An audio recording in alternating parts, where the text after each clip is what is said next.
Bom dia a todas e a todos.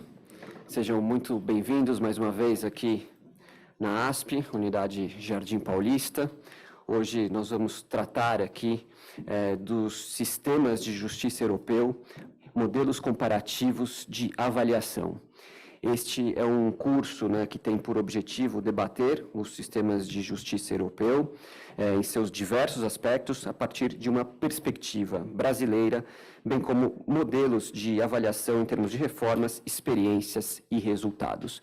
Este curso é promovido pela ASP, em conjunto com o IDP, Instituto Brasileiro de Ensino, Desenvolvimento e Pesquisa, com o apoio da EMAG, Escola dos Magistrados da Justiça Federal, e do Observatório de Legislação Portuguesa. Então, estão aqui comigo os professores Francisco Pereira Coutinho, que é português e é professor associado da Nova School of Law e coordenador do Observatório da Legislação Portuguesa.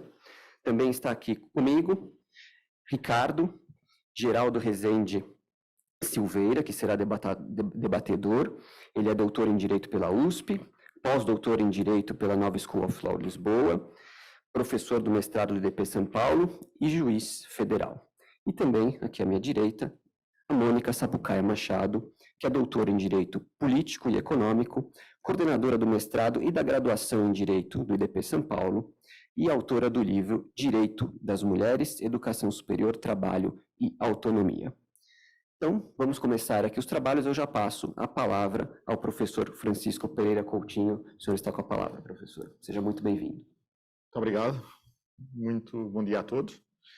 É um gosto estar aqui em São Paulo e na ASP. Agradeço serem os anfitriões deste evento e também, claro, ao IDP, escola com quem a Nova School of Law, Faculdade de Direito da Universidade Nova de Lisboa, onde eu ensino, tem parcerias já muito antigas e muito intensas, especialmente com o Ricardo, o Dr. Ricardo, o professor Ricardo Silveira e com a professora Mônica Sapucaia, que tiveram a oportunidade, aliás, de fazer períodos de investigação em Lisboa, e muito daquilo que eu vou falar aqui hoje resulta justamente do trabalho que o professor Ricardo Silveira desenvolveu durante este ano de 2022 em Lisboa, ao abrigo de um programa de pós-doutoramento que fez na Nova School of Law, também comigo, nestes meses. O tema é um tema muito interessante, muito importante, sistemas de justiça europeus, modelos comparativos de avaliação, porque realmente eu notei, especialmente, e muito do que vou falar aqui hoje resulta da leitura do relatório que foi feito pelo professor Ricardo Geraldo Silveira e que, enfim, eu imagino que publicará em breve, que é algo que nós, na Europa, discutimos bastante, porque estamos constantemente a tentar perceber os problemas do nosso sistema de justiça e isso é feito comparando com outros países congêneres. E isso tem sido feito especialmente no âmbito de duas entidades. Uma é o Conselho da Europa, cujos dados serviram de base para o estudo comparado feito pelo professor Ricardo Silveira, que é uma organização internacional criada a seguir à Segunda Guerra Mundial e que congrega 47 Estados europeus e tem como objetivo a promoção do Estado de Direito, a proteção de direitos fundamentais e, portanto, ter um sistema de justiça que funcione é muito importante para concretizar os objetivos do Conselho da Europa. Mas mais importante do que o Conselho da Europa, e é isso que eu gostaria, a primeira parte da minha apresentação vai falar sobre isso, e a segunda, debruçar-me-ei sobre as conclusões do estudo do professor Ricardo. Mas mais importante que o Conselho da Europa é a própria União Europeia. E porquê é que é importante falar sobre a União Europeia? E porquê é que olharmos para a União Europeia pode ser muito útil para compararmos com o Brasil? Porque a União Europeia, no seu todo, são 27 Estados-membros, são mais de 300 milhões de pessoas, portanto, uma população superior ao Brasil, um número de tribunais superior ao Brasil, mas comparável com uma dimensão continental ao Brasil. Portanto, os números agregados dos vários Estados europeus podem ser interessantes para comparar o estado da justiça no vosso país. Que é sempre um problema, olhando para o caso brasileiro, é com quem é que me vou comparar. Posso comparar com os Estados Unidos, posso comparar com a Europa como um todo. E faz sentido comparar com a Europa como um todo. Esse é o primeiro aspecto que eu queria dar nota. O Brasil é um Estado, é uma República Federativa, comemoraram agora os 200 anos, no dia 7, mas a União Europeia não é um Estado, mas é uma União Federal de Estados. Portanto, isto é um primeiro aspecto muito importante. O estudo que o Ricardo fez foi uma comparação com o Conselho da Europa, que é uma organização internacional mais ampla que a União Europeia, tem 47 Estados. Mas desses 47, 27 fazem parte da União Europeia, certo? E esses 27 pertencem a uma mesma União Federal de Estados. O que é que isto é? Não é um Estado nem é uma organização internacional, é algo a meio caminho. Isto é muito importante porquê? Porque, designadamente em Portugal, em França, na Alemanha, e este é um dado importante, cerca de metade das normas aplicáveis são de fonte europeia. Isto é um aspecto muito importante. Sabem que o Reino Unido saiu da União Europeia em janeiro de 2020 e a razão pela qual eles saíram, e possivelmente estávamos a discutir isso, se calhar já se arrependeram, teve a ver com isto. O lema era taking back control, ou seja, voltar a ter o controle, voltar a ter a capacidade de fazer as leis que quisermos. Coisa que não é possível se um Estado fizer parte da União Europeia. Porquê? Porque a União Europeia é responsável, há várias estimativas, cerca de metade da legislação em vigor nos Estados. Só que, este ponto é importante, a União não é um Estado. O Brasil é um Estado. O Brasil tem direito federal e tem tribunais federais. Temos aqui um juiz federal à minha esquerda. Na União Europeia não há juízes federais. Há um direito federal, que é o direito europeu, metade das normas aplicáveis, mas depois são os Estados que têm que aplicar o direito europeu. Os juízes federais têm dois chapéus. O chapéu do juiz nacional, o chapéu do juiz federal. Porquê? Porque a União não é um Estado. Não tem polícia, não tem juiz. Okay? E isso, obviamente, obriga a que sejam os Estados a garantir uma tutela jurisdicional efetiva, que sejam os Estados a garantir um sistema de justiça que garanta a aplicação do direito da União, porque depois isto é um outro aspecto. Quando nós estamos a falar de uma ordem jurídica que se integra na ordem jurídica nacional, porque é direito de tipo federal, isso é uma questão um bocado técnica, não é? O direito internacional, o Brasil também tem obrigações internacionais, ele aplica-se aqui no Brasil porque é recebido pela Constituição brasileira. No direito europeu as coisas não se passam assim, a mesma coisa que o direito federal aqui, não é? Ele aplica-se aqui em São Paulo porque o Brasil é uma república federativa. Na União Europeia é a mesma coisa.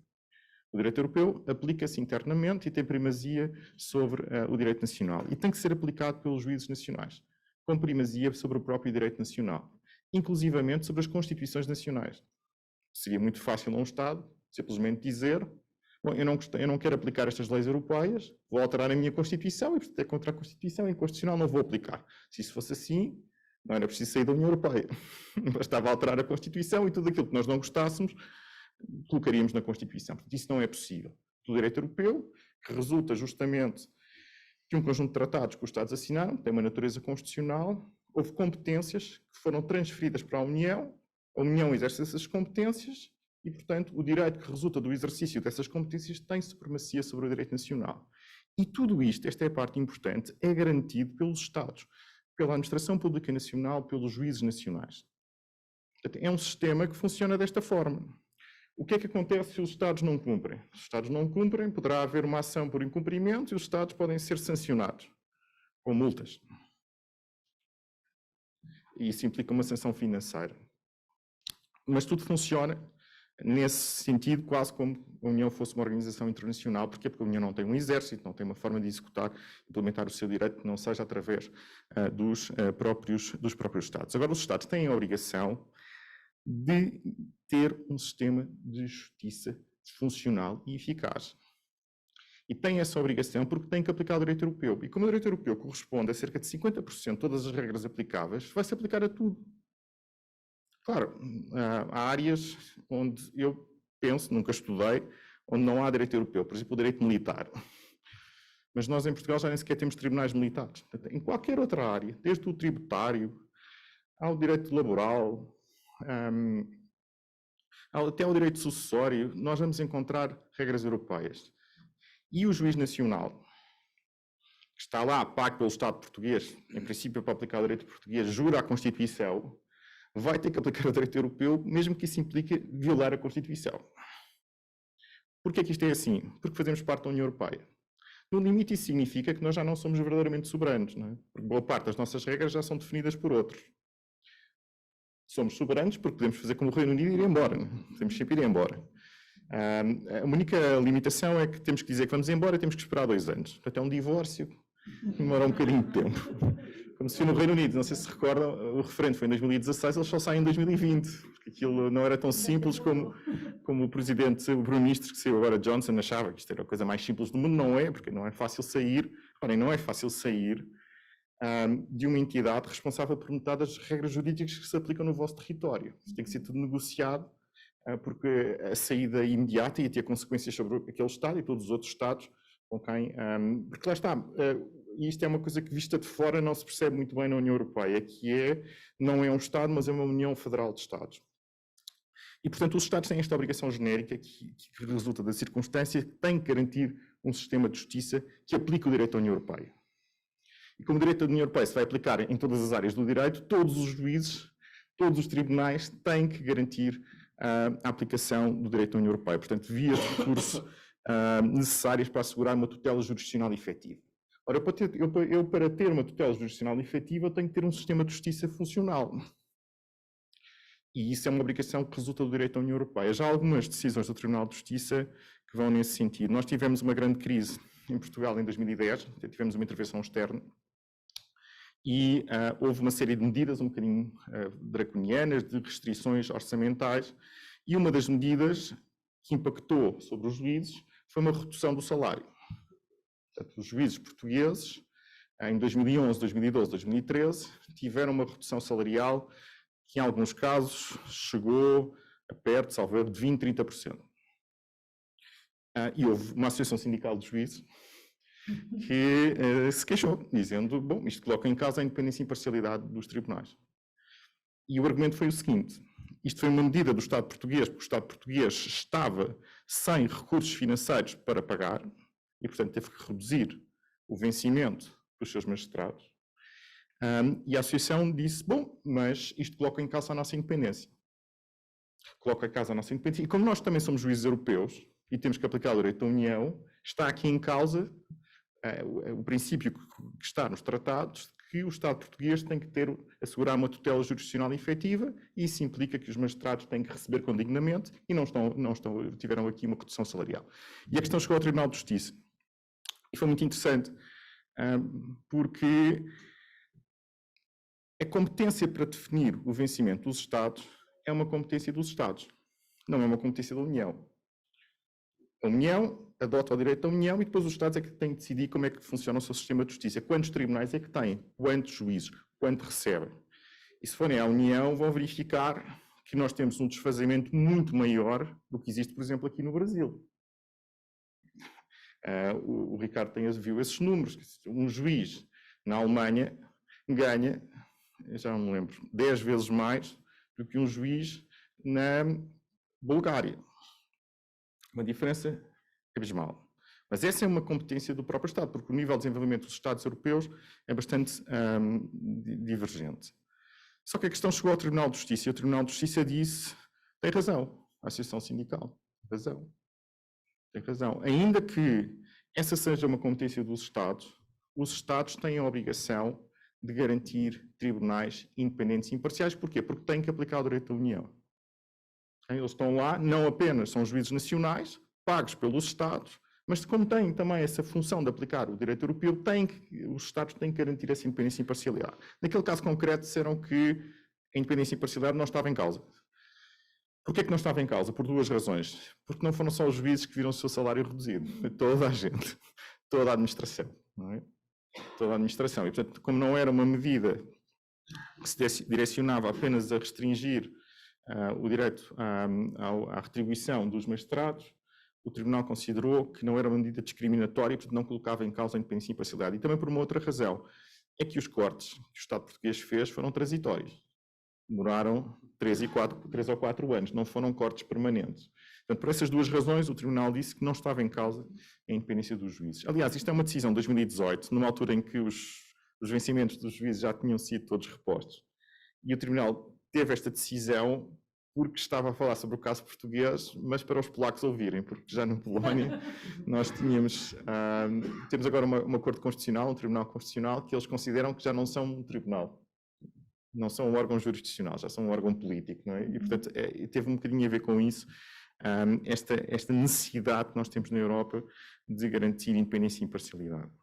Isto leva-me então a outro aspecto, que é, nós temos esta obrigação genérica nos países europeus de garantir a independência e imparcialidade, de garantir uma tutela jurisdicional efetiva. Isto é um direito fundamental que resulta do direito constitucional europeu, da Carta dos Direitos Fundamentais da União Europeia, e também está nas constituições nacionais.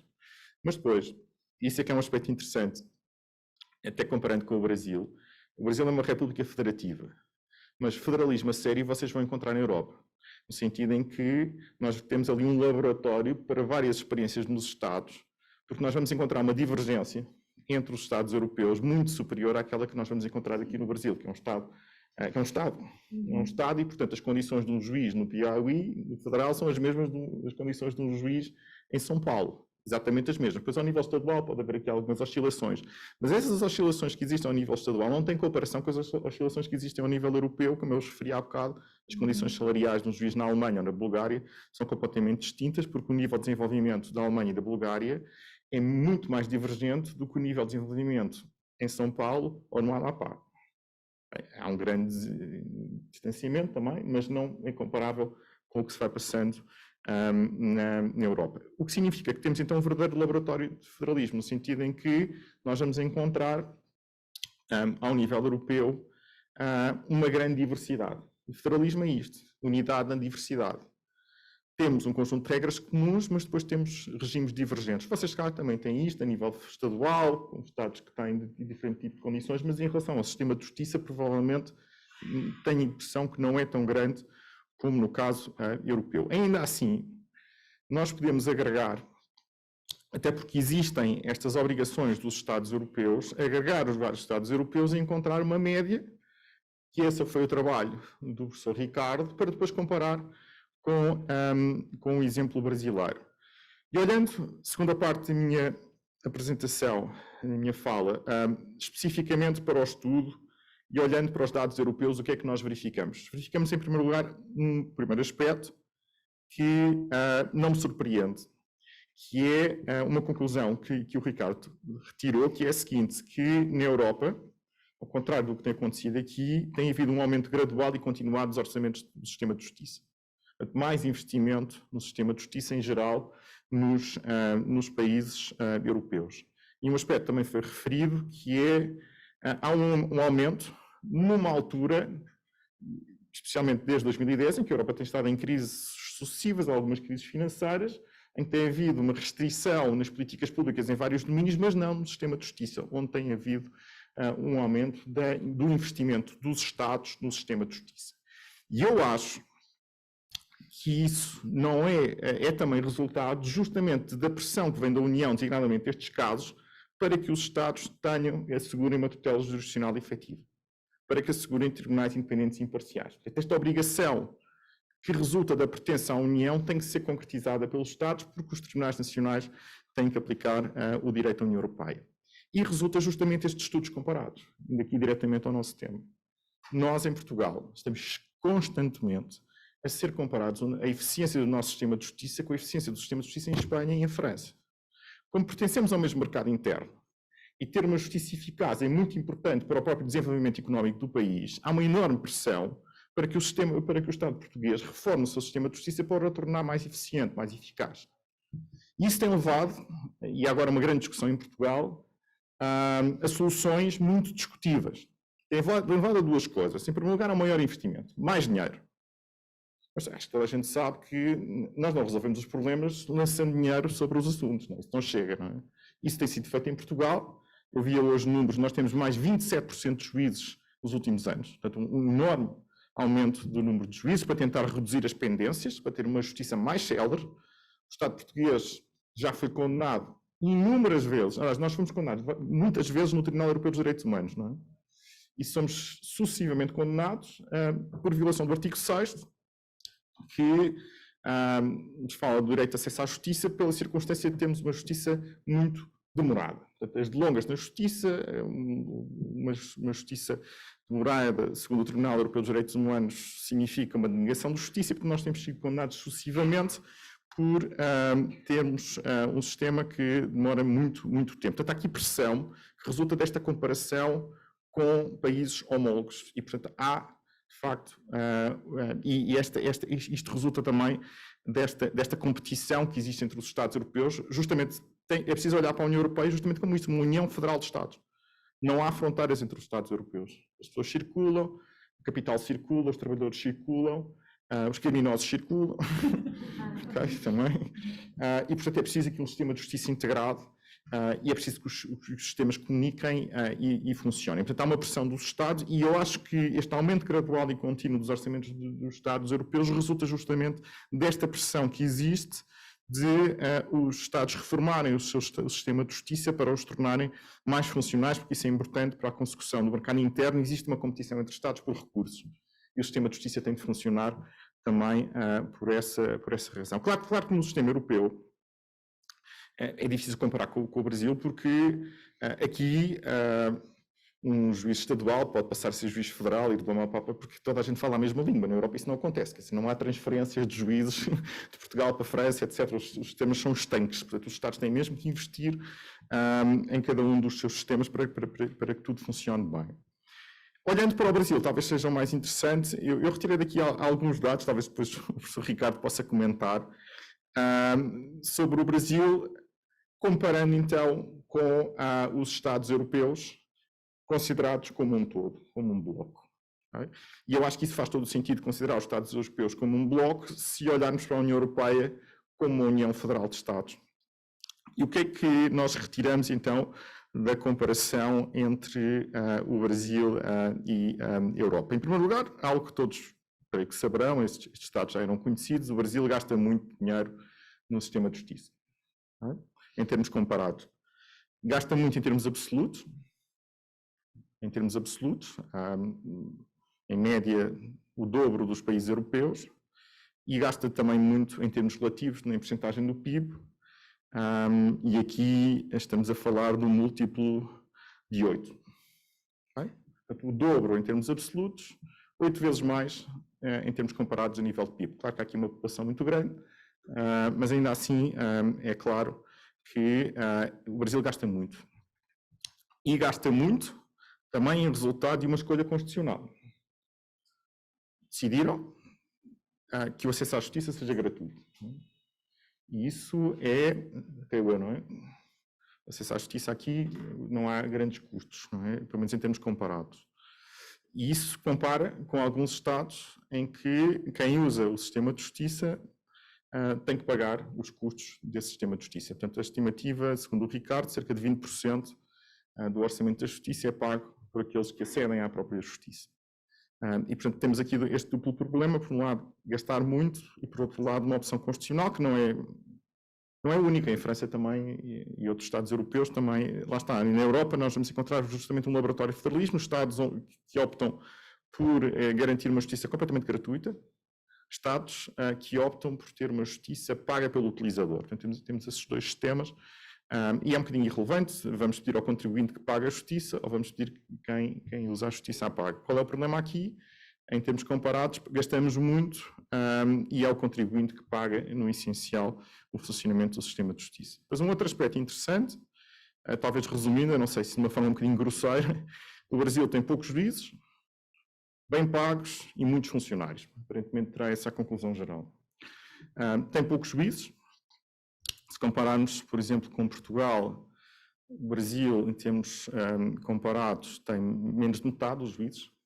Nós temos em Portugal. 8 por 100 mil para 19, muito menos do que na Alemanha, embora nos Estados europeus depois existam Estados onde há mais juízes, Estados em que há menos juízes, mas atenção, os Estados em que há menos juízes na Europa são também aqueles Estados em que há menos processos. Muito menos processos. Portanto, no Reino Unido. Porquê? Porque a justiça é muito cara. Quem acede à justiça vai pagar a justiça. Portanto, nós vamos ter muito menos processos, temos menos processos, precisamos de menos juízes. Aqui no Brasil nós temos muitos processos. Porquê? Porque o acesso à justiça é tendência, eu creio que é fácil, é barato para a população e, portanto, vamos ter muitos processos. No caso português, por exemplo, há bocado eu esqueci-me de referir isso, esta pressão que existe para garantir maior eficiência na justiça e que resulta de uma pressão da comparação com outros Estados, tem levado a um outro fenómeno, neste momento está a ser muito debatido em Portugal, que vocês ainda não avançaram, mas que os advogados gostam muito, que é a privatização da justiça. Não é? O Estado português chegou à conclusão, em vários domínios, que não havia solução. Não vale a pena atribuir, mandar dinheiro para cima do problema, não vale a pena contratar mais juízes, também não vamos diminuir as garantias, no domínio criminal, no domínio administrativo, etc. Portanto, aquilo que nós vamos fazer em vários domínios é privatizar a justiça. Como? Criando tribunais arbitrais. Nós, neste momento, em Portugal, neste momento é uma grande discussão, se vocês tiverem um conflito com o Estado tributário, podem decidir ir para um tribunal arbitral. E o Estado é obrigado. Temos tribunais, lá está, um domínio de soberania que, em princípio, seria quase impensável que o Estado prescindisse. E porquê é que fizemos isso? Justamente porque os nossos tribunais tributários estavam com pendências elevadíssimas. E, portanto, damos a possibilidade ao contribuinte, se quiser, vai para um tribunal privado, o Estado é obrigado e decide-se tudo lá. Tivemos um outro caso, este caso é ainda mais interessante, na altura da crise em 2011, só para verem como é que o Estado português procurou resolver o problema, uma forma bastante ardilosa de resolver. Portugal estava com medicamentos muito caros, genéricos. E porquê é que estava com medicamentos genéricos muito caros? Em larga medida, porque sempre que um laboratório queria introduzir um genérico no mercado, o detentor da patente questionava. E íamos para um tribunal de comércio. Íamos estar ali muito tempo, até não haver dúvidas nenhumas que a patente tinha expirado. E enquanto isso acontecia, o laboratório não podia introduzir o genérico no mercado. O que é que faz o Estado português? Uma coisa inacreditável. Não. Faz uma alteração legislativa com um artigo que diz o seguinte. Bom, a partir de agora, conflitos sobre patentes relacionadas com genéricos são resolvidos com arbitragem necessária. A ser feita no prazo de um mês. Imediatamente o preço dos genéricos.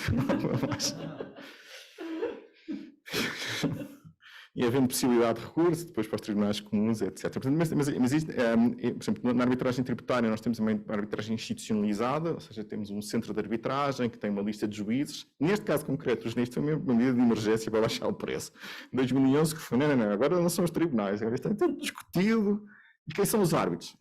Aquele senhor que está ali na rua, não interessa, não havia regra nenhuma. Portanto, a arbitragem é para decidir o preço dos genéricos. O que depois que levantou uma questão, este regime, entretanto, foi revogado, porque os partidos da extrema-esquerda tinham um grande dilema, na minha opinião, moral, porque, francamente, isto é uma política pública que resultou, os preços dos genéricos baixaram porque retiramos isto da justiça do Estado.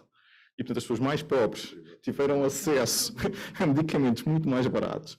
Mas isto, no fundo, estávamos a dar aos privados a resolução destes problemas. Portanto, aqui, isto foi um governo de direita que fez, e a esquerda estava ali numa situação muito complicada, porque, francamente, isto resultou, porque o que eles diziam, não, nós temos, e eles têm razão, eu acho isto inacreditável, porque, na verdade, é o Estado admitir-se de reformar o seu sistema de justiça, embora seja, de facto, uma medida muito, muito eficaz e que funcionou, e naquele momento específico de grande crise que era necessário dar um pouco mais de rendimento às pessoas mais pobres, precisam de genéricos, acabou por ser uma forma que se encontrou de resolver a questão. Mas só para concluir, aquilo que eu vos referi há bocado, o Brasil aparentemente não terá um número de juízes assim tão elevado, eles são juízes bem pagos, em termos comparados, têm muitos funcionários, e isso talvez se explique os tribunais, depois os custos associados à justiça no Brasil. Mas lá está, estamos a comparar o Brasil com, foi isso que fez o professor Ricardo, com a União e todos os Estados como um todo. Se olharmos depois especificamente para cada um dos casos, nós vamos encontrar países que se aproximam mais do Brasil em alguns casos, se aproximam menos do Brasil noutros casos. Mas eu acho que aqui, se interessa fazer uma comparação, é uma comparação com todos os Estados e com as tendências que existem nesses Estados para conseguirmos ter algum tipo de resultados. Portanto, não vale a pena dizer, Brasil, eu digo que o Brasil tem poucos juízes, comparando com a média, não é?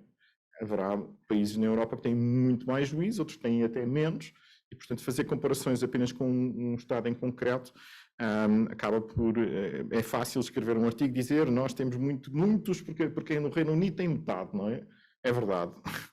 É verdade, é verdade. Portanto, o Brasil, afinal, tem muitos juízes porque vamos comparar com o Reino Unido. Mas isso não me parece ser, metodologicamente, uma boa abordagem, porque o Reino Unido é apenas um Estado e tem um sistema de justiça muito diferente do brasileiro. Agora, realmente, por exemplo, o número de funcionários dos tribunais são 5 vezes mais do que a média. Portanto, isto aqui, depois o Ricardo fez alguns gráficos e nós vamos encontrar a mediana, e isto aqui há aqui claramente algo que diverge totalmente daquela que é aquilo que nós poderíamos esperar, e portanto aqui é uma particularidade que tem que ser explicada aqui no vosso sistema de justiça. Agora, o repto que deixo, mesmo para concluir, é que publique rapidamente este texto e especialmente depois com um sumário executivo que possa depois ser disseminado, utilizado pela imprensa, porque é muito útil para futuras investigações. Muito obrigado.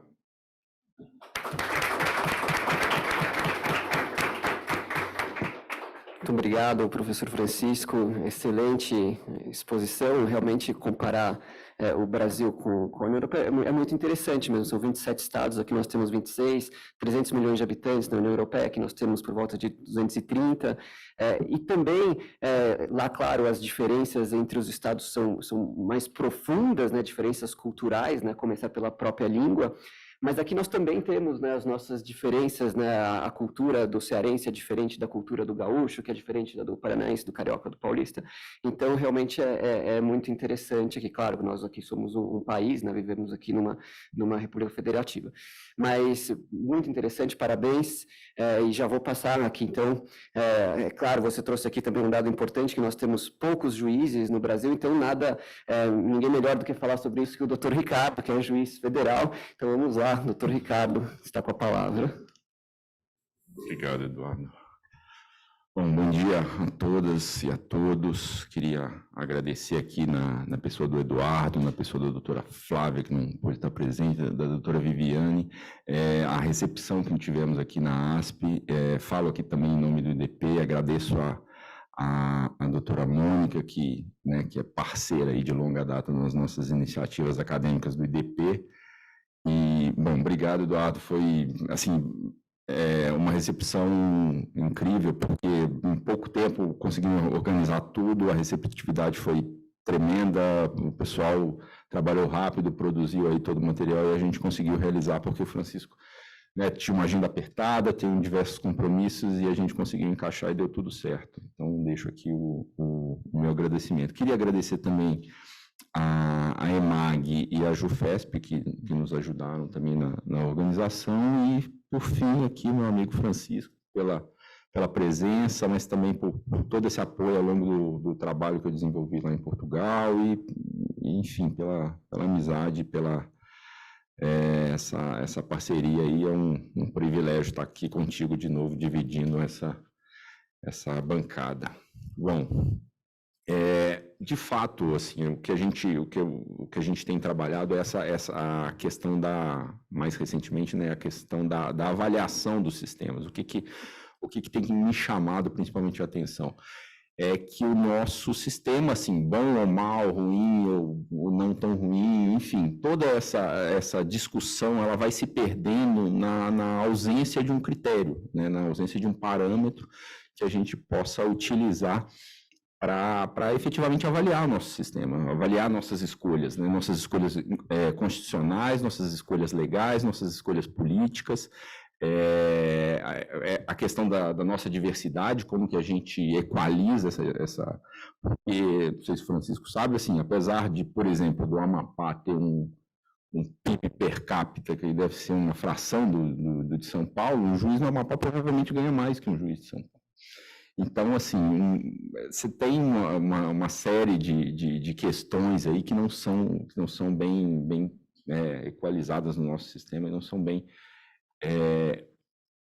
estudadas e bem desenvolvidas sob essa perspectiva da análise comparativa e da avaliação dos sistemas. Bom, o nosso modelo, o nosso retrato aí, atual, né, dessa divulgação dos dados que se utiliza, né, para avaliação do nosso sistema, ele tem esses 3 pilares: a justiça em números, que é o do CNJ, que fala né, da magistratura; o Ministério Público, um retrato, tem essa capa aí que é de 2018, hoje ele funciona num BI, no sistema do Conselho Nacional do Ministério Público, e tem a Pesquisa Nacional da Defensoria Pública.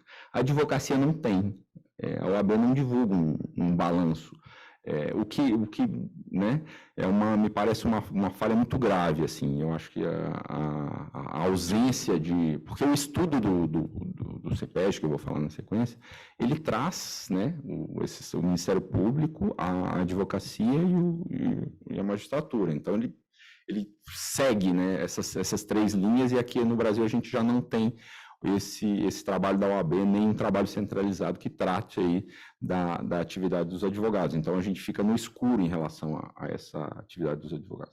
E o que e como que funcionam esses 3 relatórios aqui, né? Eles trazem dados anuais da Justiça, do Ministério Público, da Defensoria Pública. Por exemplo, o MP é um retrato, não tem um orçamento do Ministério Público. Eu fiquei 6 meses esperando para saber o orçamento do Ministério Público.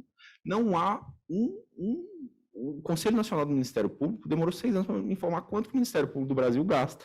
Eu tive que fazer abrir 150 leis orçamentárias anuais durante, né, todo esse período dos 27 estados ano a ano, para ver quanto que gasta, e mesmo assim deu uma pequena diferença lá.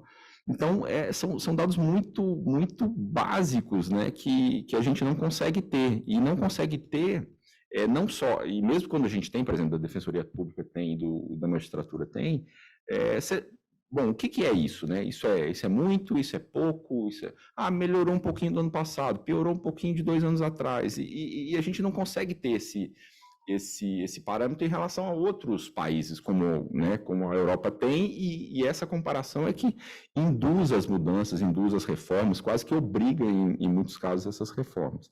Então, a gente tem esse panorama brasileiro de um sistema que traz dados nossos, e, né, a gente vai seguindo nessa toada de saber os nossos dados, mas não ter parâmetros e critérios de comparação. Em 2011, era o ministro Peluso, presidente do Supremo Tribunal Federal e do CNJ, houve um estudo, esse estudo comparado sobre recursos, litigiosidade e produtividade, a prestação jurisdicional no contexto internacional. Esse estudo é basicamente como é feito o estudo da CEPEG, que é da Comissão Europeia. Ou seja, poucos anos depois, né, do início, o Justiça em Números é 2004, 2005, então ele vai aí para quase 20 anos, né, de existência. Então, lá em 2011, o ministro Peluso, na presidência do CNJ, eu acompanhei, porque um amigo meu era, na época, o doutor Higino, trabalhava no CNJ, e eu me lembro da estruturação desse estudo. Então, nesse estudo, você colhe assim: a despeito da realização de diversos estudos, relatórios e pesquisas com avaliações sobre desempenho e análise da estrutura dos tribunais brasileiros, não existe pesquisa como poder encontra-se em relação aos outros países. Ou seja, esse diagnóstico eles já tinham lá em 2011. Só que, aí fala, a análise comparada com ela tem relevância em algumas situações. Quando são analisados países muito semelhantes, tem que conhecer que fatores geram, o que eu acho um equívoco enorme, né? Porque, assim, você não precisa ser semelhante à Holanda para você almejar ter um sistema de justiça que funcione tão bem quanto o da Holanda. Então, isso não tem relação. E quando comparar países com características muito diversas, ao menos uma característica semelhante entre si, e aí busca se explicar quais fatores geram essa característica semelhante, enfim. No âmbito da CEPEG, né, do Conselho da Europa e da Comissão Europeia, eles congregam os 47 países lá, e alguns países observadores. Então, uma das minhas propostas aí que eu trouxe é que o Brasil abandone Justiça e Números, né, abandone o MP1 Retrato, e entre lá como observador da CEPEG. Vai ser muito mais útil, muito mais barato. Mas, enfim, lá você tem países mais pobres que o Brasil, tão pobres quanto o Brasil, muito mais ricos que o Brasil. Você tem países com grandes populações, países com pequenas populações, países com grande densidade populacional, pequena densidade. Você tem de tudo ali, né? Você tem históricos parecidos, você tem históricos muito diferentes, enfim, você tem uma gama enorme ali de opções para comparar, para estudar, para se aprofundar e para buscar esse referencial como modelo de comparação.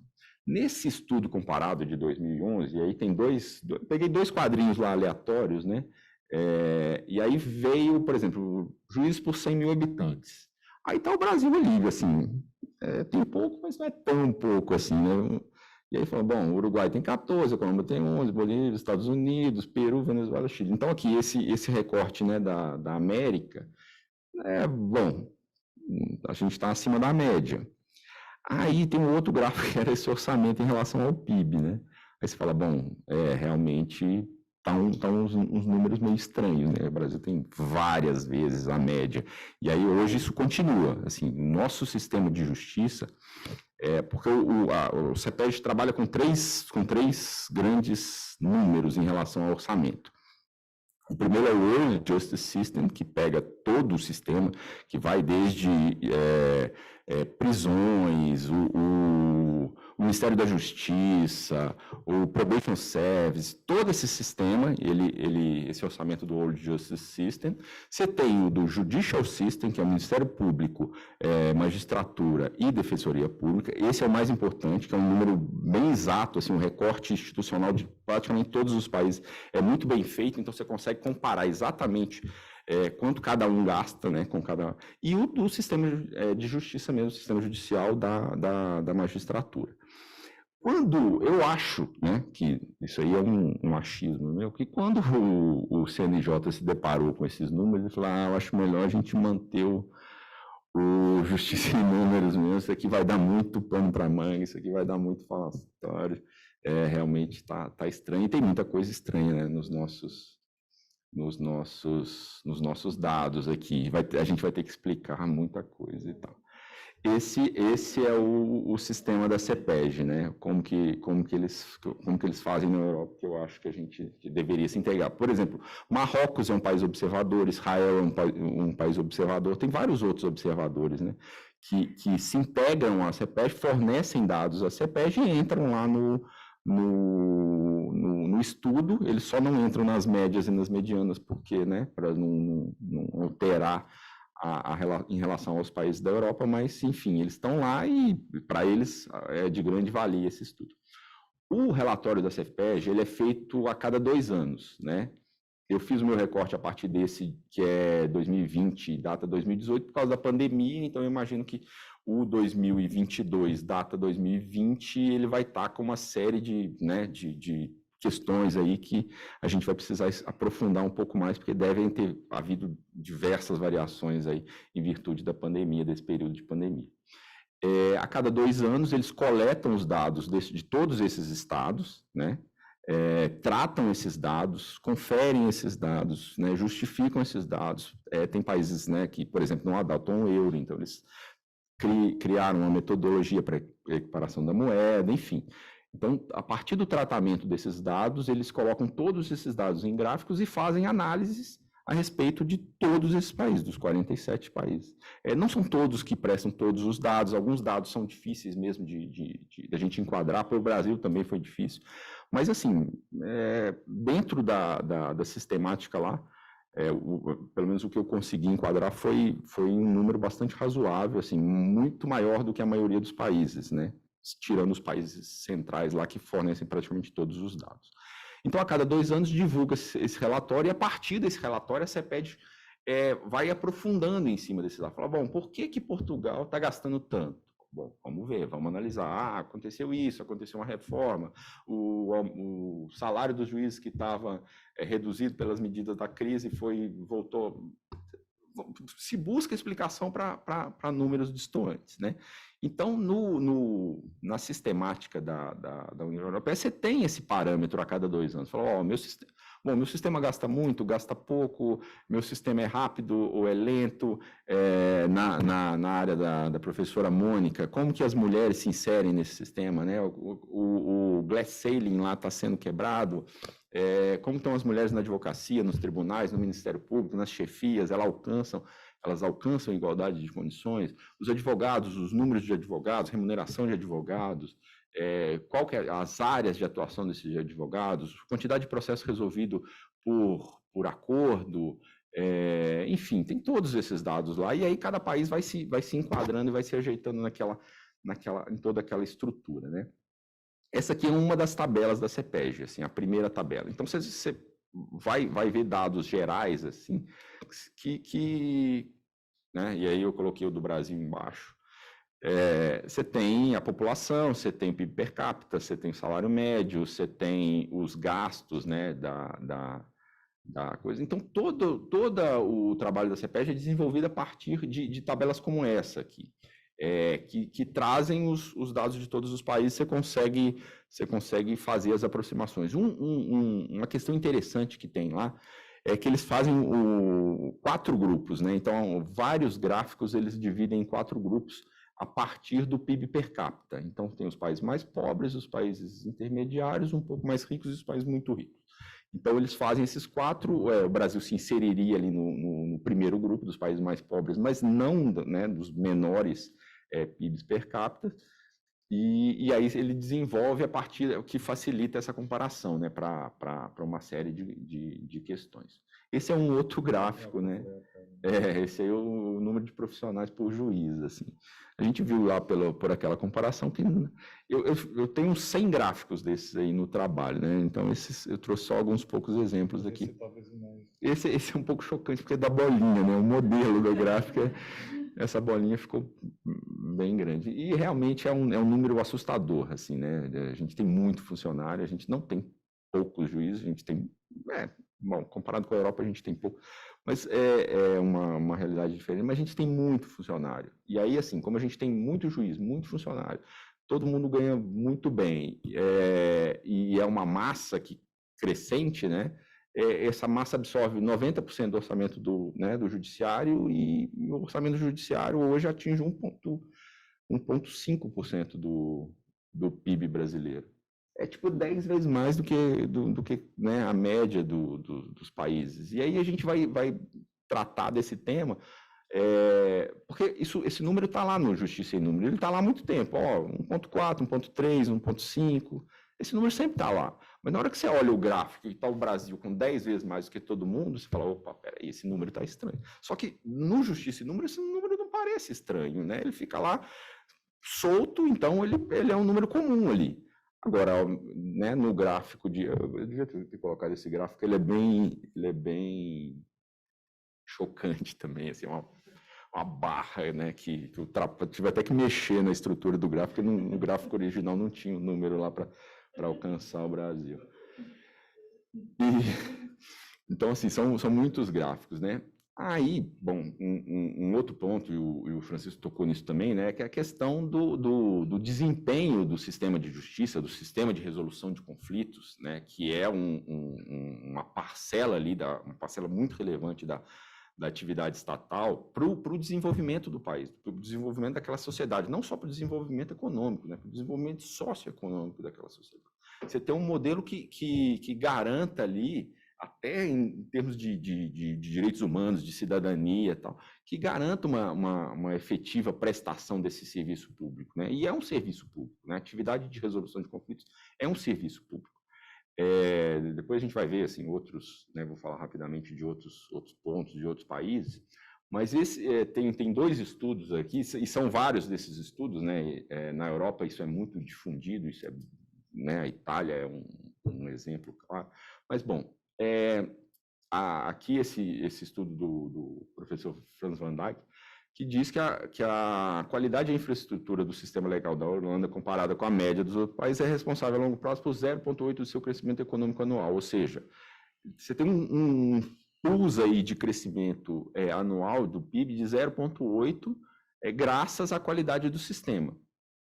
E aí, um outro estudo aqui do Banco da Itália, Lorizio e Guerrieri, que diz que a ineficiência da justiça e a falta de confiança nas instituições produz um impacto no crescimento do país da ordem de 1% ao ano, negativo, ou seja, você tem um fosso aí de 1,8% entre a Itália e a Holanda graças aos sistemas de justiça.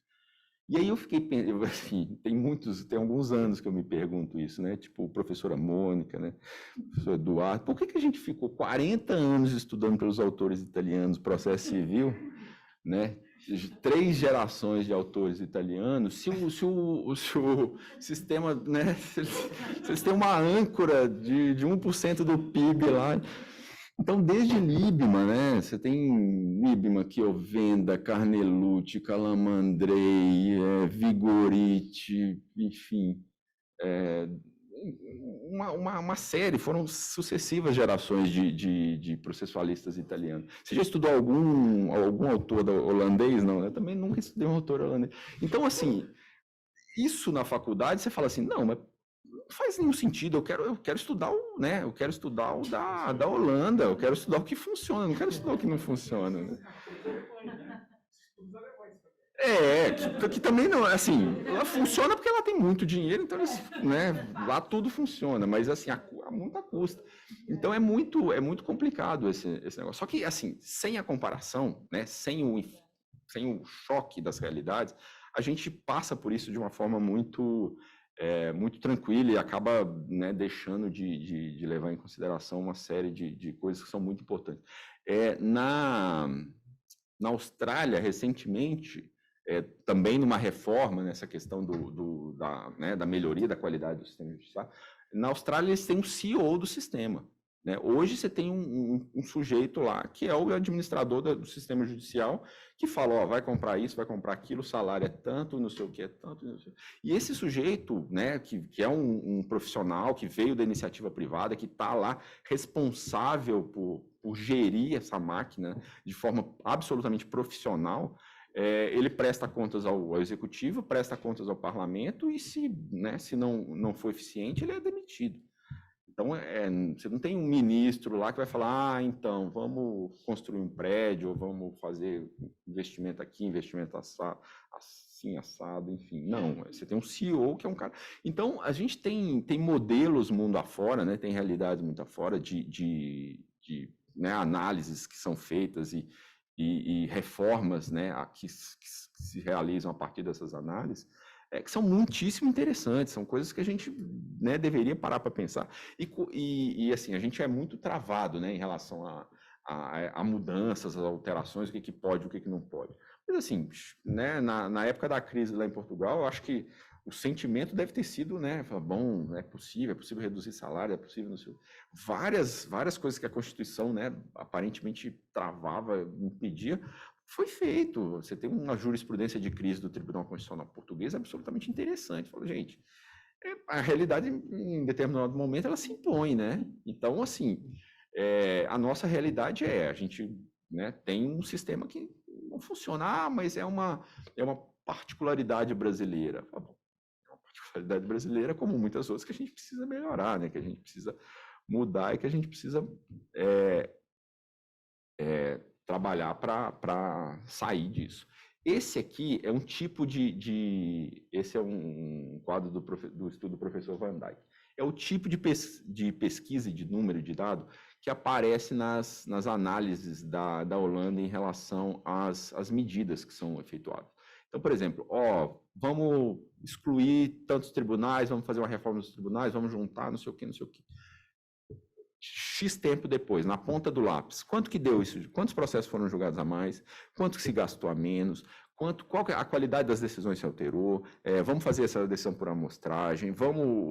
O que é estimado? O que foi concretizado? E aí você tem outros dados aqui.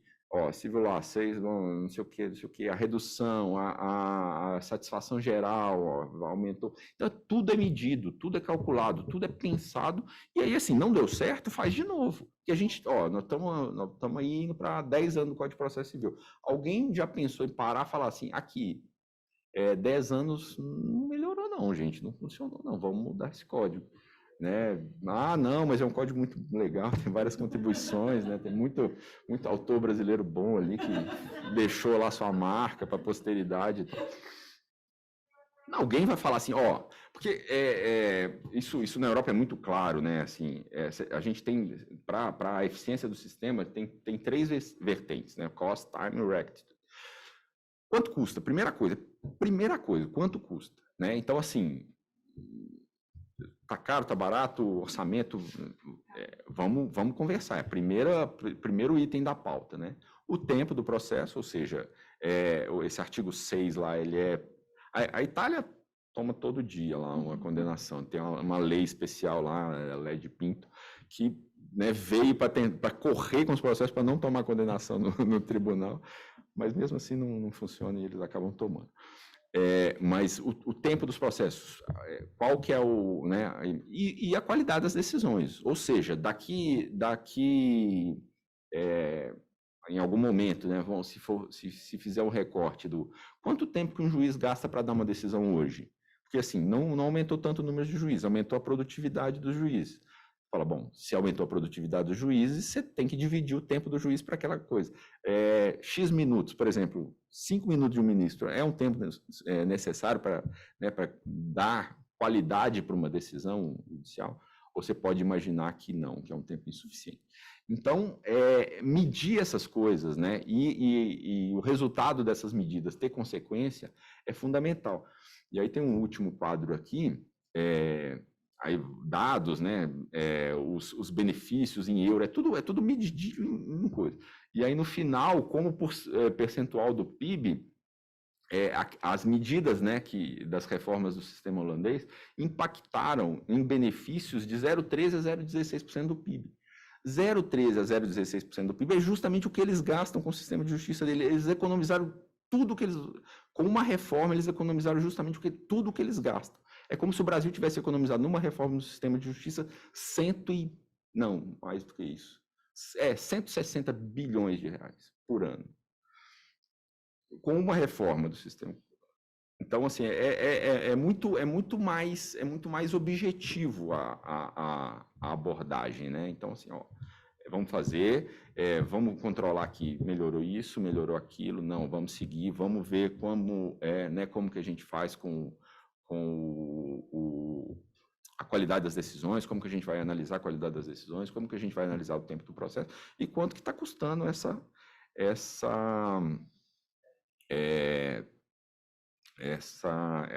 essas medidas, enfim, né?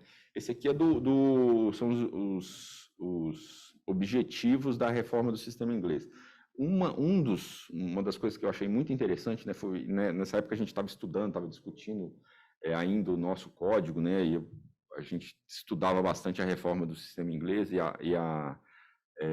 como que era pensado, né, a reforma do sistema processual.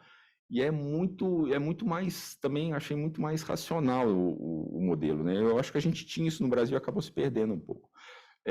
O Lord Wolfe, né, que foi o indicado pelo Parlamento Britânico para desenvolver a reforma do sistema, ele fez um relatório inicial e falou, o problema é o seguinte, com dados muito concretos, um processo dura tanto, o custo desse processo é tanto, o custo para as partes é tanto, fica proibitivo em determinadas situações, é muito caro mesmo e ele acaba afastando e tal. Esse é o problema. Como que a gente vai resolver isso? Aí ele tinha as propostas dele, né? Ele levou esse initial report lá dele para o parlamento discutiu, falou, não, vamos adotar essa aqui deve funcionar, essa aqui também acho que deve funcionar. Aí ele vem e faz o relatório final, o final report. O final report é justamente o projeto de código, o projeto da reforma do sistema. Então, a partir daquela discussão em termos de resultado, e no final report, ele já indica, falou, isso aqui vai impactar em tanto, isso aqui vai impactar em tanto, a tendência é que melhore o prazo em tanto, vamos economizar tanto, para as partes vai economizar. Então, assim, e daí 10 anos eles avaliam, né? Então, em 2009, você tem uma série eu trouxe esses dois textos que são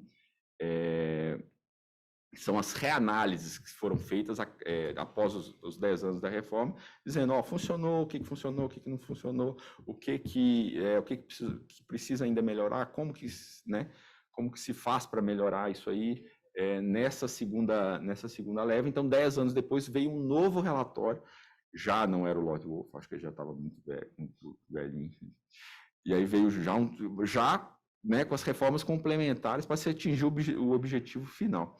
Bom, seria isso, gente. Assim, são muitos dados, mas na verdade hoje eu nem pensei em tratar muito, eu acho muito extenso, né? Acaba ficando cansativo também. Eu só pensei em aproveitar o Francisco aqui para discutir um modelo de aproximação, né? De comparação mesmo, para que a gente esteja permanentemente avaliando as nossas medidas, o nosso sistema como um todo. É isso, muito obrigado.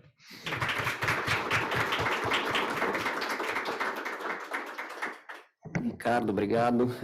Parabéns aqui por trazer os números, né? Assim, se eu pudesse resumir aqui, né, Ricardo, eu resumiria que não é possível gerir o que não se mede.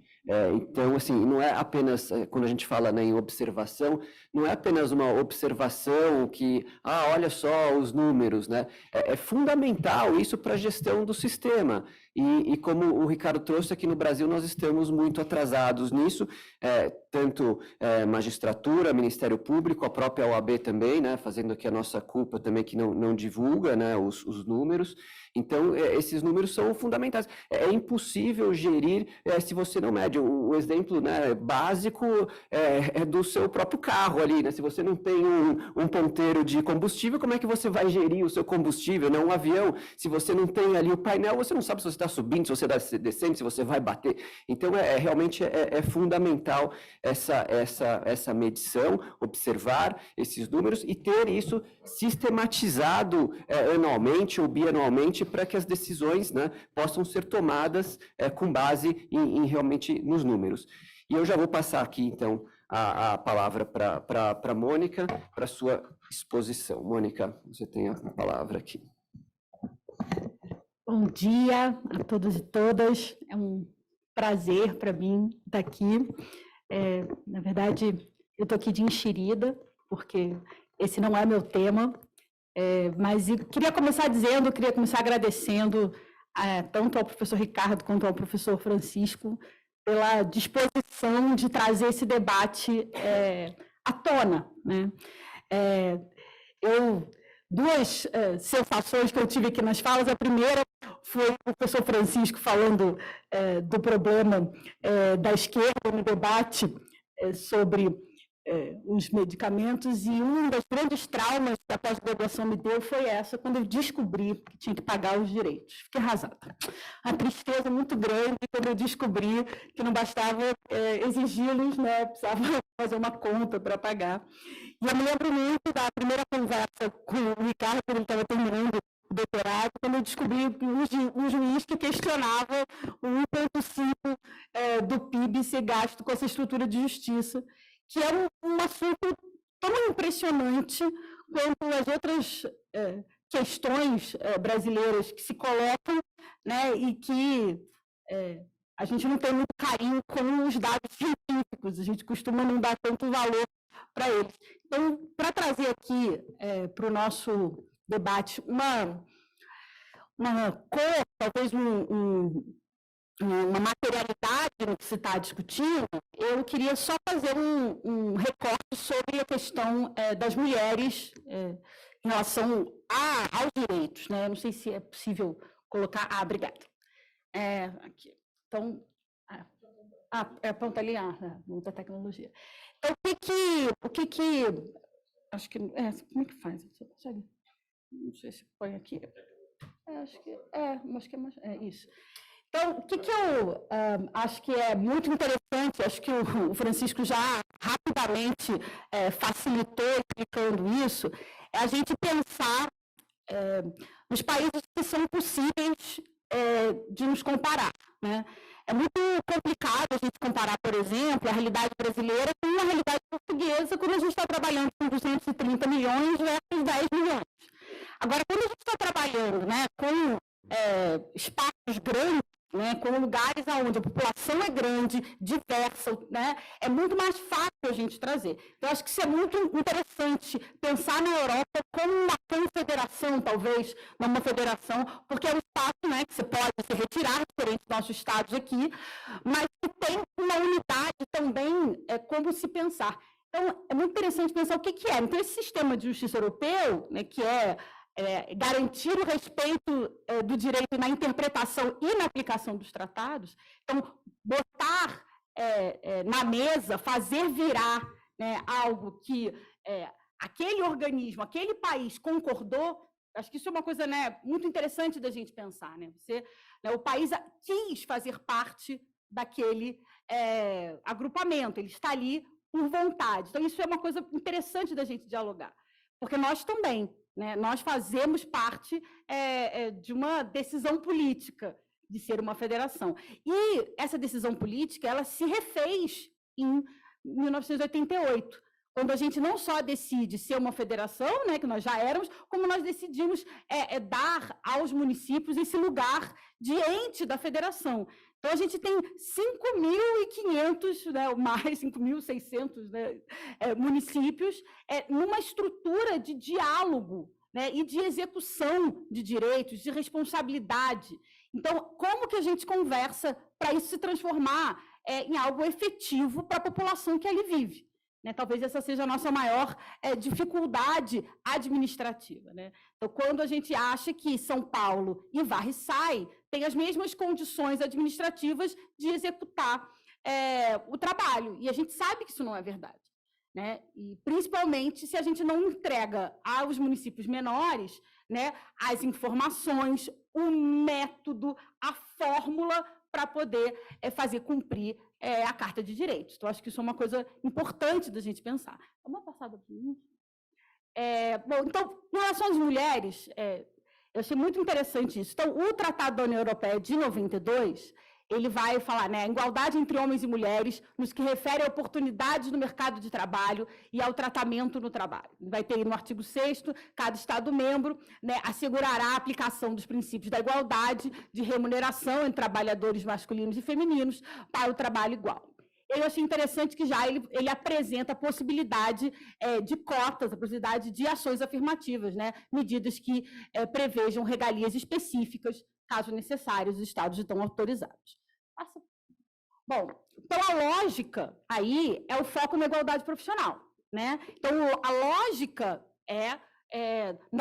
não está discutindo, por exemplo, parentalidade, não está discutindo, por exemplo, violência, mas está discutindo igualdade profissional, acesso, a questão relacionada à participação nos espaços sociais e econômicos na produção de dinheiro nessa história. Bom, 20 anos depois, na Carta dos Direitos Fundamentais da União Europeia, pode passar, né, a gente volta a essa questão. Então, vai dizer, a igualdade entre homens e mulheres deve ser garantida, a igualdade entre homens e mulheres em todos os domínios, inclusive na matéria de emprego, trabalho e remuneração. O princípio da igualdade, bom, falta só um pouquinho. O princípio da igualdade não obstata, de novo, que mantenham e adotem medidas que prevejam regalias específicas a favor do seu sexo subrepresentado. Então, é importante a gente pensar como que, nos grandes documentos estruturais, o debate em relação às mulheres que elas têm iguais direitos de participação, né, na estrutura produtiva, e que os estados podem produzir políticas específicas para dirimir desigualdades que existam na realidade.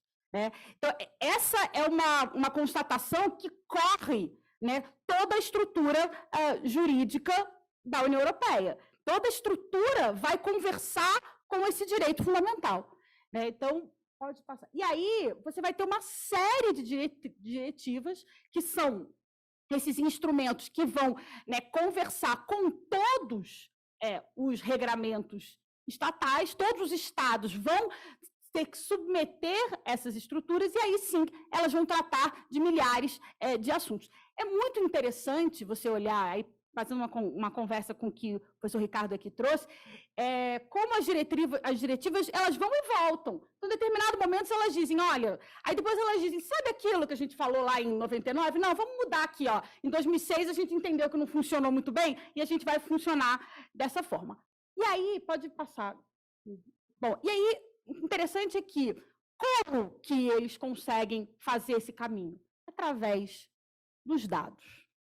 Né? Então, eles têm uma estrutura de dados para conversar sobre o assunto. Então, um Estado, seja Portugal, seja Alemanha, seja Bulgária, quando vou construir uma política pública, né, eu tenho um arsenal de informações que compara e equipara essa relação e que me garante de saber, por exemplo, se funciona, se não funciona, como funciona, onde funciona, qual o tamanho daquela política pública. Então, eu vou fazer uma política pública, olha, mas eu já vi que não adianta fazer para meia dúzia, ou você faz para todo mundo ou não vai ter impacto. Não, olha, funcionou muito bem quando você faz só para esse espaço, não funcionou quando você faz para outro. E aí isso tem como reverberar, inclusive, no processo jurídico, na construção jurídica daquela política pública, daquela lei, daquela forma, daquela revisão, né? E a discussão sobre isso no judiciário.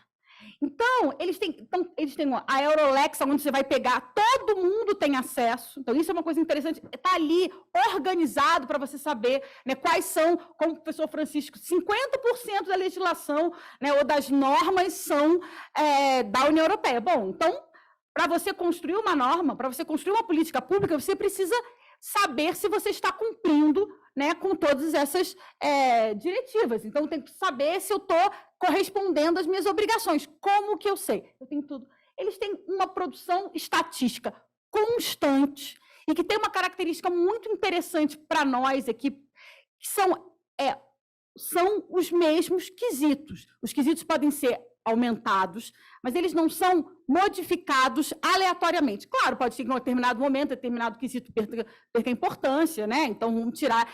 Mas você consegue ter uma construção, né, de informação. E isso se torna essencial na construção de políticas específicas. E no caso das mulheres, que é mais do que uma política específica, a gente precisa sempre lembrar que é 50% da população, né? Não é um grupo, é um minoritário, nós estamos falando né, aqui no Brasil de mais de 50% da população, é muito importante que esses dados estejam disponíveis. Pode passar.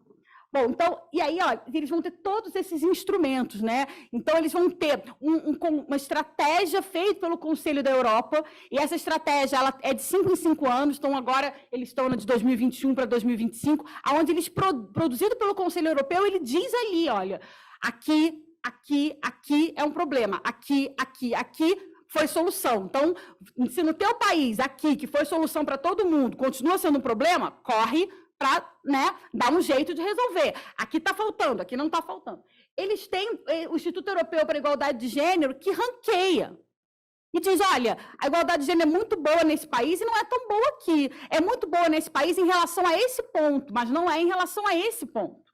Então, quem tem políticas, por exemplo, de saúde pública universal, costuma ter, nas questões de saúde, uma qualidade melhor quando se trata dos debates de gênero. Quem não tem, costuma ter mais problema. Então, isso é ranqueado e apresentado para os gestores públicos, né? E para o movimento social, e para as organizações internacionais, as organizações nacionais que debatem esse assunto. E a Justiça Europeia tem, dentro essa parte de direitos fundamentais e igualdade de gênero, também toda uma estrutura normativa que oferece modelos e relatórios. Então, como é a relação da igualdade de gênero neste país, né, neste ano, a partir destes parâmetros, e faz esse processo de comparação. Isso garante, inclusive, uma maior certeza quando o outro país vai implementar determinada política. Pode passar mais um? Bom, e aí, né, o próprio Ricardo trouxe, eles têm, por exemplo, esses dois organismos de acompanhamento. Eles têm, né, um Network for Equality Bodies, onde eles juntam todos os organismos estatais que cuidam de igualdade de gênero, e ali eles têm, né, um caldo desse processo, então, né, de novo, nesse processo de produzir dados e construir diálogo e ponte, e o CEPEG, impressionantemente, tem um mapa onde você consegue entrar e olhar as questões ligadas ao sistema de justiça em relação a gênero em praticamente todos os quesitos analisados. Então, a gente vai discutir a advocacia, a gente vai discutir a questão dos juízes, a gente vai discutir os processos, quais são os processos que quem é parte, quem é réu, quem ganha, quem perde, e aí você pode trazer essa informação, inclusive na hora de você construir os seus próprios dados, né? Aí, por último, e aí, diferente de nós, que até produzimos bons dados, né? O IBGE produz bons dados, mas o nosso grande problema é que a gente não tem continuidade desses dados. Por exemplo, o Justiça em Números, que tem desde 2004, ele sempre traz quantas juízas e quantos juízes. Mas, às vezes, ele traz a relação de gênero com os funcionários, às vezes não. Às vezes, ele traz a relação de juízes, depende qual é o ramo que o juiz ou a juíza está, às vezes não. Então, a gente não tem uma certeza e uma tabela de quais dados em relação ao debate de gênero a gente vai receber. E ele fala só especificamente, normalmente, dos juízes. Então, em relação aos processos, isso não se conversa. Quem melhor produz dados de forma mais perene é o TSE. Em relação ao gênero, eles produzem os dados melhor. Mas o Justiça em Números traz poucos dados. A gente teve as estatísticas de gênero, indicadores sociais das mulheres no IBGE, a gente teve um relatório em 2010 e agora um relatório em 2021. E esse relatório em 2021 ele não é completo, ele é um relatório com alguns dados. Acabou. De 2010 a 2021, a gente não produziu nenhum relatório, né? Não trouxe nenhum dado, apesar da gente ter PNAD constantemente, a gente poderia estar selecionando, não foi feito. A gente teve, por exemplo, em 2009, retrato da desigualdade de gênero e raça feito por IPEA, um trabalho belíssimo, muito bem feito. Em 2009, nunca mais. Então, os dados que são analisados são dados de 2009. Então, nós que somos orientadores e orientadoras de mestrado e doutorado, a gente sempre fala isso, né? Então, você tem que saber o que você está perguntando, a sua pergunta tem que ser genuína. Você não pode começar pela resposta. E o que me parece é que nós ainda estamos começando pela resposta na produção de dados. Até porque, quando a resposta não é a que você quer, você muda a resposta, se você não tem uma pergunta obrigatória, genuína, uma dúvida genuína. Então, em relação à minha área, né, para a gente construir uma sociedade mais igual para homens e mulheres no Brasil, e aí mais igual em todos os espaços, né, sem recortar apenas um espaço, o que nós precisamos é começar a produzir dados de forma perene e sólida.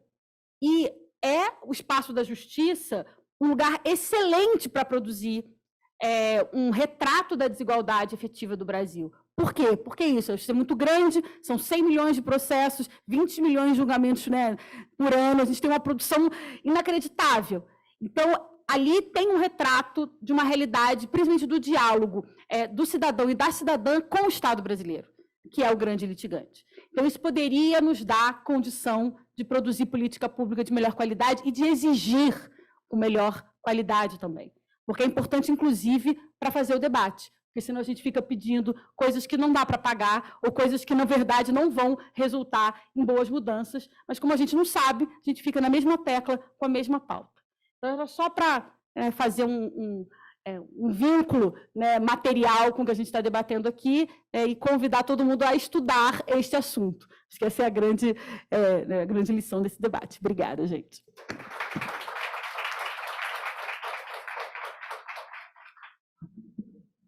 Obrigado, Mônica, por trazer também um tema tão importante aqui, um tema que, para mim, é especialmente muito caro. Eu digo que eu até fico impedido, muitas vezes, de discutir esse tema, porque eu tenho 3 filhas também, então... Todos aqui estão... Então, claro, todos nós queremos também igualdade, né, e ter que nossas filhas cheguem no mercado de trabalho e encontrem condições muito melhores do que a geração anterior encontrou. Eu acredito que isso está acontecendo. O que eu posso falar aqui da própria ASP, né? Num dado momento, nós olhamos para o nosso quadro de associados, quase 80 mil associados, e tínhamos paridade de gênero entre os associadas e associados. olhamos isso e no nosso conselho isso não era refletido, isso lá em 2005, e passamos a adotar uma política afirmativa. Hoje nós temos paridade de gênero no nosso conselho, na diretoria. Eu sou vice-presidente, hoje eu sucedi uma vice-presidente, e a presidente anterior era a Viviane Gera, que foi presidente, foi sucedida pelo Mário, que é o atual presidente, pelo Mário Oliveira Costa. Então, assim, é uma política que tem que ser constante também, e também tem que ser medida. Nós olhamos para isso. Hoje, nós estamos olhando também para o nosso quadro de colaboradores e enxergando ali as mulheres no nível de gerência também, incentivando que elas tenham cada vez mais cargos de gerência. Hoje nós temos quase uma paridade no nível de gerência, ainda não temos, mas vamos chegar a isso também.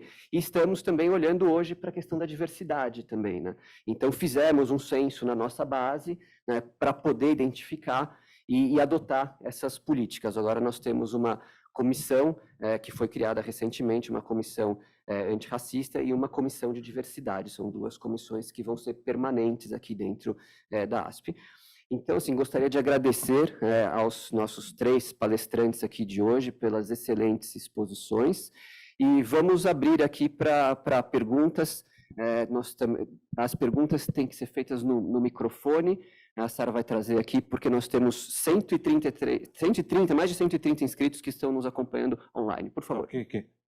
Sérgio Ribeiro Cavalcante, eu sou advogado militante aqui em São Paulo e associado da ASP sob o número 27.727.793. Quero parabenizar a ASP na pessoa do senhor vice-presidente, doutor Eduardo, cumprimentar o português, o senhor Francisco, doutor Ricardo e a doutora Mônica, e dizer o seguinte, que, em primeiro lugar, nós estamos prestes a uma eleição. Eu sugiro de lege lata ou de lege ferenda que o documento elaborado pelo doutor Ricardo seja exigido para os próximos candidatos, inclusive para o Tribunal de Contas da União, a enfatizar a OAB a cumprir as suas finalidades, não ser omissa, ela tem obrigação, ela não é melhor nem pior que qualquer instituição, cumprir a finalidade dela e abandonar esse modelo de gestão,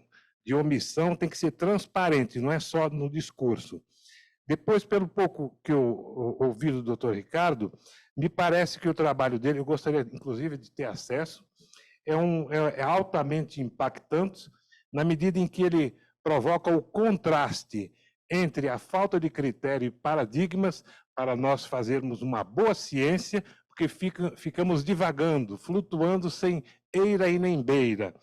E sobre a remuneração dos juízes, uma disparidade, porque é difícil ver um país que remunera tão bem os magistrados. Não é questão de pagamento, é questão mais de vocação, de talento para julgar e não condenar baseado em modelos padrões que vivem esparramados pelo Poder Judiciário. Com relação à remuneração de um ministro, ele deve ser melhor servidor do que qualquer outro. Ele deve e não deve exigir, por exemplo, penduricalhos como bebidas premiadas, comidas premiadas, está fora. Isso dá um peso muito grande na máquina, automóveis, etc. e tal. E com relação à exposição da doutora Mônica, tenho a honra também de dizer que minha filha escreveu uma monografia sobre transexualidades, atletas no Brasil, enfrentou muita resistência, inclusive chegando à beira, inclusive, de abandonar o projeto, mas ela teve resiliência, é estudiosa e acompanha, está em harmonia com os objetivos da ASP. Então, muito obrigado, eu quero parabenizar a todos. Muito obrigado, doutor Sérgio. Muito obrigado. Temos mais alguma questão? Não? Bom dia, meu nome é Gilson Pires, aqui com meu filho também, Gilson Pires Júnior, advogados atuando aqui em São Paulo. Minha pergunta aí, primeiro, claro, antes, cumprimentar todos os palestrantes. um tema muito importante, dá para ver justamente pela aderência, seja presencial ou remota, a necessidade e a carência. Números como o Dr. Ricardo trouxe, né, nos leva a refletir, né, num país tão grande, com tantos recursos, com um investimento de perto de 1,5 bi, com um número de juízes relativamente equilibrado dentro do possível, mas com um número elevado, efetivamente, de funcionários, e quais são as métricas que hoje a gente tem, efetivamente, de resultados. Ou seja, se fosse uma iniciativa privada, como o CEO que o Dr. Ricardo disse, normalmente se busca resultado. E o resultado aqui, ele tem que ser social. É o resultado, é o retorno, efetivamente, né, que o Poder Judiciário dá à sociedade. E, efetivamente, a gente que atua aí no ramo de direito sente que, efetivamente, a gente não tem uma prestação, e aí falamos pelos nossos clientes, né, à altura dessa estrutura toda montada. Ela é deficitária e precisaria realmente ser revista, e essa questão de talvez um CEO cairia muito bem, porque teríamos o profissionalismo, né, e não o personalismo nos direcionamentos e outros interesses. Mas, enfim, minha pergunta é colocada ao Dr. Francisco, se dentro desse cenário, entendendo e respeitando as constituições de cada país que compõe a Federação da União Europeia, há exigências métricas ou, efetivamente, números a serem alcançados e algum órgão que, independente da soberania nacional, mas pensando nessa federação, assim o exija, ou seja, metas a serem alcançadas no benefício da coletividade, né, de cada um dos países. Obrigado. Com a palavra, Francisco. Então, Gilson, muito obrigado pela questão. Não existe. Porque a União não tem essa competência para exigir isso aos Estados. Mas tudo resulta, como referia o professor Ricardo, de uma comparação constante e indireta. Os Estados competem uns com os outros pelo acesso a recursos dentro do mercado europeu e, portanto, têm todo o incentivo a serem como a Holanda e não a serem como a Itália. Mas achei muito interessante aquela observação que fez sobre os autores italianos, porque as nossas reformas do sistema de justiça seguem sempre também aquilo que está passando em Itália. E realmente tem algo que nos deve fazer refletir, porque isso também é objetivamente também um problema. Não é? Nós, no Observatório de Legislação Portuguesa, uma coisa que procuramos fazer é justamente isto, tentar trabalhar números do direito português e contribuir também para este debate. Mas não existe essa possibilidade na Europa, porque a União Europeia não é um Estado. Portanto, esse tipo de medidas que obrigaria os Estados, não são possíveis. Não são possíveis. Portanto, há uma obrigação genérica dos Estados de terem sistemas de justiça funcionais, mas não há forma de desimpor isso. Agora, há todo um incentivo a que os Estados o façam, porque justamente empobrecem se não o fizerem. Acho que o professor Ricardo explicou isso muito bem. E isso só acontece se todos os anos aparecerem notícias da imprensa a dizer, bom, Portugal, o processo demora mais tempo, a Espanha é mais rápido, porque o investidor vai ver, não é? O investidor americano que quer investir na Europa, vai ver quais são as pendências, qual é o risco que existe de investir em Portugal, e isso acontece. Uma coisa que talvez pudesse funcionar melhor no Brasil é se tivessem mais federalismo cá, não é? Ou seja, se dessem aos Estados mais competências para decidirem quanto querem pagar aos juízes, quantos funcionários, e esse tipo de medidas, que isso acontece muito também nos Estados Unidos. Não é? Os Estados Unidos têm um nível de federalismo muito superior ao vosso, e há competição entre os Estados para conseguirem ter sistemas de justiça mais funcionais. Aqui, como referia o professor Ricardo, se um juiz não é pago, ganha mais do que um em São Paulo, apesar do de São Paulo trabalhar muito mais, isto vai criar aqui uma série de ineficiências no próprio sistema. Claro que o reverso da medalha é isto vai levar a que as disparidades entre os Estados brasileiros só aumentem. Mas o ganho agregado possivelmente seria melhor. Portanto, uma das coisas positivas na Europa é ser justamente este laboratório de federalismo, como acontece também nos Estados Unidos. Uma grande divergência entre os Estados na forma como os seus sistemas de justiça estão organizados. Mas aqui o Brasil, é verdade que é uma república federativa, mas vocês passaram de um Estado unitário para uma república federativa assim, não? Quer dizer, nunca tiveram aquele grau de autonomia como os americanos tiveram, como nós temos na Europa. E há riscos de fazer isso. Porquê? Porque a alternativa era o que estava a referir, é o estudo do Ricardo, ou não, como referia doutor Sérgio, né? Agora os presidentes têm as eleições, é tudo através de Brasília, centralizado, para definir como é que agora todo o sistema se vai alterar. E fazer isto num país de dimensões continentais é muito mais difícil do que dar autonomia, não aos municípios, fazer isto em 5.000 era impossível, mas nos Estados, para que os Estados tenham mais capacidade de autogoverno, mesmo também nesta dimensão. Porque, francamente, é impossível gastarem mais do que no ponto 5 no sistema de justiça, que existe já é um desfazamento. Portanto, tirar mais dinheiro para cima do problema não vai resolver absolutamente nada. Não é? Até já gastam dinheiro a mais, não é? É só uma questão de o gastar de forma mais eficiente e perceber como é que se chegou aqui, não é? Como é que se percebeu que chegou aqui e falar sobre este número constantemente, não é? Eu já referia que no Justiça e Números este número já lá estava. Isto é conhecido internacionalmente, não é? Mas perceber como é que se pode resolver esta questão é muito importante, porque, como referiu, isto tem impacto no desenvolvimento económico e social das nossas sociedades e é muito importante que isso se seja discutido, porque lá está, porque a pressão aqui não existe. Há bocado eu referi que o Brasil tinha poucos juízes comparando com o Portugal e com a Alemanha, mas se compararmos aqui com o resto da América do Sul, isso não acontece. Mas também estão-se a comparar para baixo, não é? Ninguém quer ser como a Venezuela, não é? Ninguém tem interesse, não há interesse absolutamente nenhum, e portanto os referenciais de comparação têm que ser sempre os Estados mais desenvolvidos. E claro, a comparação com os Estados Unidos depois não funciona porque estamos a falar, como eu referi há bocado, de um sistema federal completamente também dentro dos Estados Unidos, depois vamos encontrar disparidades enormes entre os diferentes Estados.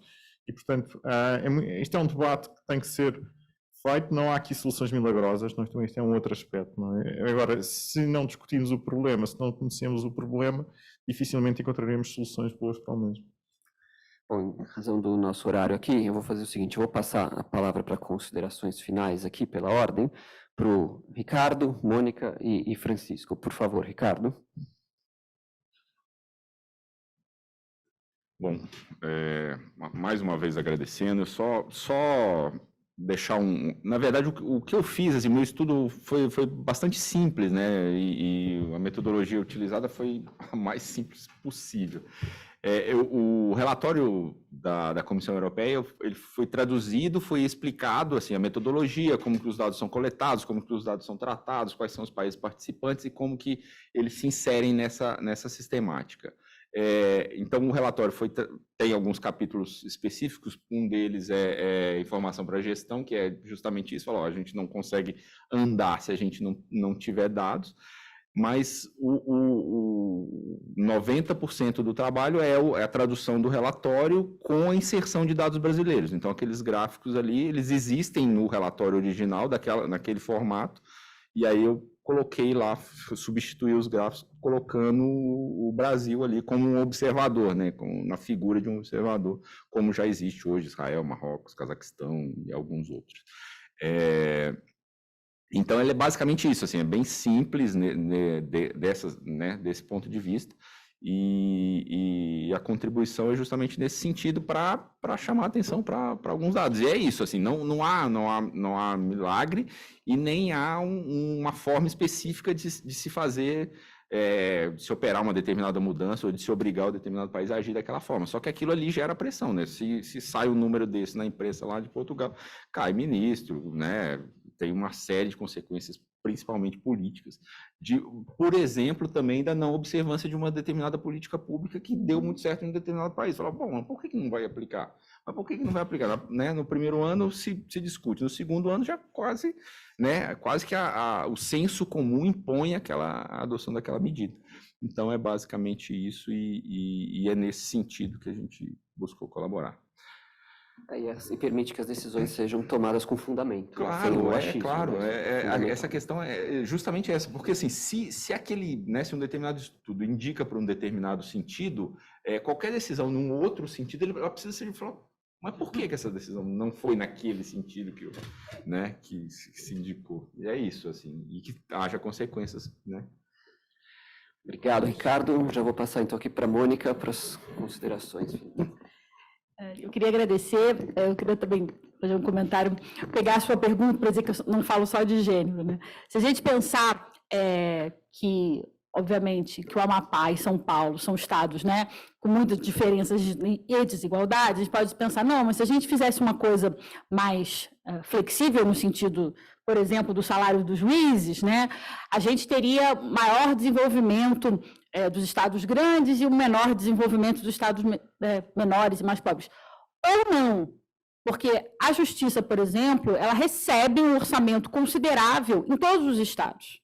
De repente, um estado menor que fizesse uma reorganização e trouxesse muito mais eficiência e rapidez na resolução dos conflitos, por exemplo, poderia virar um excelente estado, por exemplo, de investimento.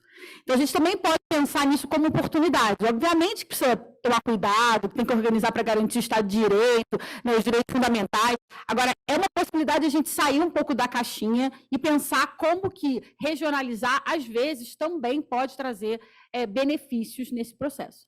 Mas o único que eu queria dizer é que quem for estudar gênero, quem for estudar raça, quem for discutir desigualdade regional, quem for discutir os nossos grandes problemas sociais do Brasil, precisa utilizar dados. A gente precisa conversar esse assunto através de dados, para a gente saber para onde a gente quer ir, como a gente vai e qual é o resultado aceitável daquela solução ou não. Né? A gente, hoje em dia, consegue defender, por exemplo, as cotas nas universidades, porque a gente conseguiu pegar os dados e mostrar a manutenção da qualidade. Né? A gente pode discutir como esse processo é feito. Por exemplo, o que acontece com as cotas eleitorais, por exemplo, para as mulheres, os dados mostram uma dificuldade nesse processo. Então, só essa lei não está sendo suficiente.